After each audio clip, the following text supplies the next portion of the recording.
Elon Musk's $119 billion chip factory just ran into the one obstacle no amount of funding can simply route around: the people who actually live next to it.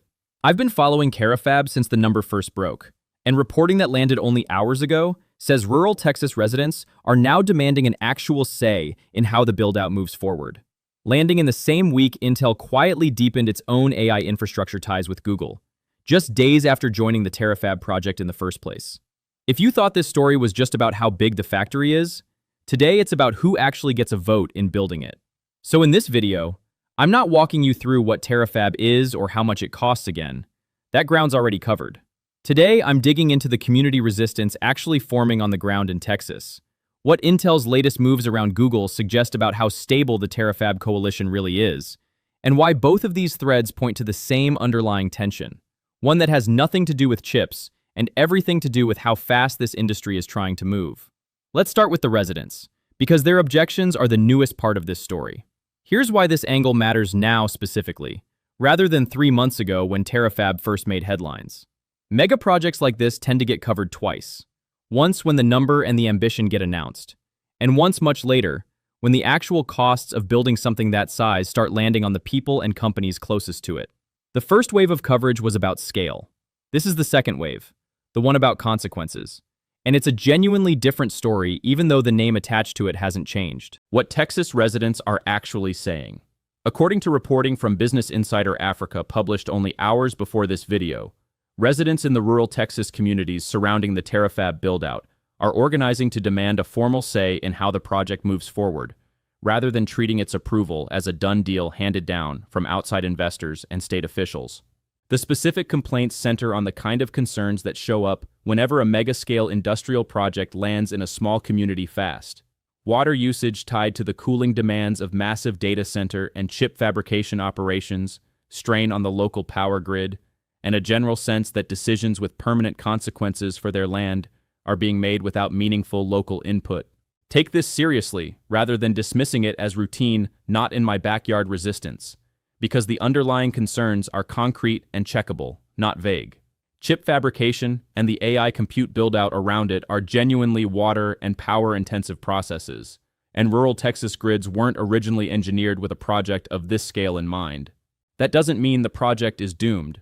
Organized local pushback against major industrial build-outs is a common and often healthy part of how these projects get shaped, frequently resulting in real concessions around water rights, power allocation, and local employment commitments rather than a project simply getting canceled outright. What makes this moment specifically newsworthy is the timing relative to how fast Terafab has been moving. A $119 billion commitment creates its own momentum, like a freight train that's already left the station, the kind of momentum that can make it genuinely difficult for local voices to get a meaningful hearing before ground has already been broken and irreversible decisions have already been made. Whether that momentum slows down in response to this pushback or simply absorbs it and continues on schedule is the real open question here, and it's worth watching closely over the coming weeks rather than assuming resolved either way. It's also worth placing this inside the broader pattern showing up across the entire AI build-out right now, rather than treating it as unique to Terafab. Communities near large data center and chip fabrication projects in multiple states have raised strikingly similar objections over the past year. Water draw during cooling operations, competition with residential and agricultural power demand, and a sense that approval processes move faster than the public consultation meant to accompany them. Terafab is simply the largest and highest profile version of a fight already playing out in smaller forms nationwide, which is exactly why this particular flashpoint is worth treating as a bellwether rather than an isolated local dispute. Keep the tension between speed and local input in mind, because the second story this week runs on almost the exact same axis, just at the corporate level instead of the community level. Intel's quiet move toward Google. According to StockTwits reporting from 4 days ago, Intel has deepened its AI infrastructure partnership with Google, and it did so only days after formally joining the Terafab project. On its own, a chip company maintaining multiple infrastructure relationships at once is completely normal business practice, and nothing here technically contradicts Intel's Terafab commitment. But the sequencing is worth sitting with rather than waving away, because it raises a fair question about how exclusive, or how central, Intel's role inside Terafab actually is compared to its other active partnerships. There's no confirmed reporting suggesting Intel is stepping back from Terafab or reducing its commitment there. What is confirmed is that Intel isn't treating Terafab as its only major AI infrastructure bet and is actively building parallel capacity and relationships elsewhere at the same time.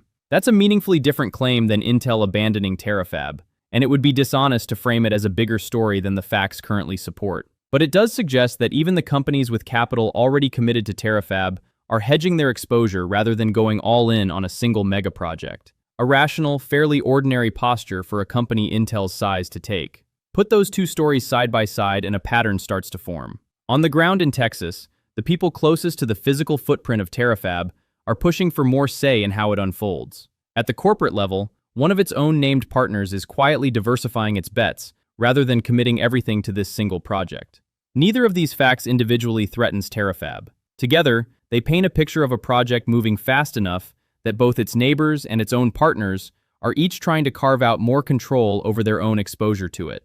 There's a version of this story that treats Intel's move toward Google as a red flag and nothing more, and that version overstates what's actually known.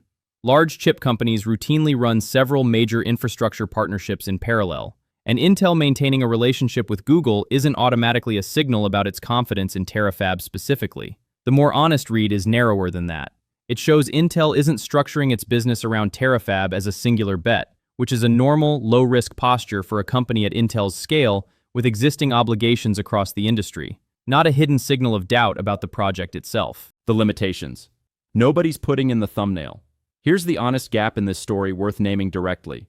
Nobody involved, not the residents, not Intel, not the project itself, has published hard numbers on water usage projections, actual grid capacity requirements, or a binding timeline for community concessions. The residents' complaints are specific and grounded in real infrastructure concerns, but the actual environmental and utility data that would let an outside observer independently verify the scale of the strain isn't public yet. Reporting on the resistance itself is solid, coming from an on-the-record source describing an organized local effort. Reporting on the underlying technical numbers driving that resistance remains thin.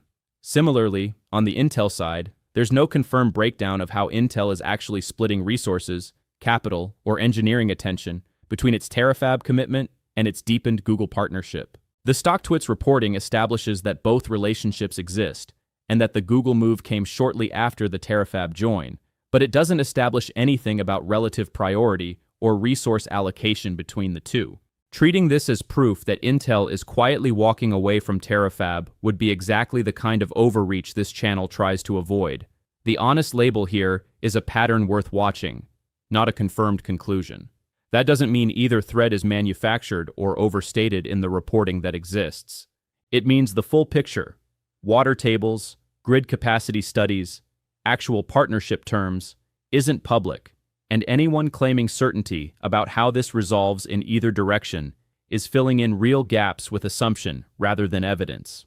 There's also a practical reason those numbers stay hidden for as long as they do. Water usage studies and grid capacity assessments for projects at this scale typically get commissioned and negotiated privately between developers, utilities, and state regulators long before any of it becomes public record, and companies have very little incentive to release unfavorable projections voluntarily while community negotiations are still active. That's not a conspiracy. It's simply how large industrial permitting tends to work in practice, and it means residents pushing for a formal seat at the table right now, before those numbers are locked in, is a genuinely strategic moment for them to be applying pressure rather than waiting until after the fact. Final thoughts. So here's the bottom line. Technically, Terafab remains an active, funded project, with Intel still formally attached and no confirmed cancellation, delay, or breach anywhere in the current reporting. Strategically, this is a project now facing genuine friction on two separate fronts at once: organized local resistance on the ground, and quiet hedging from at least one of its named corporate partners. And both of those pressures are worth tracking, regardless of how loudly either side talks about them publicly. The $119 billion number told you how big this project is.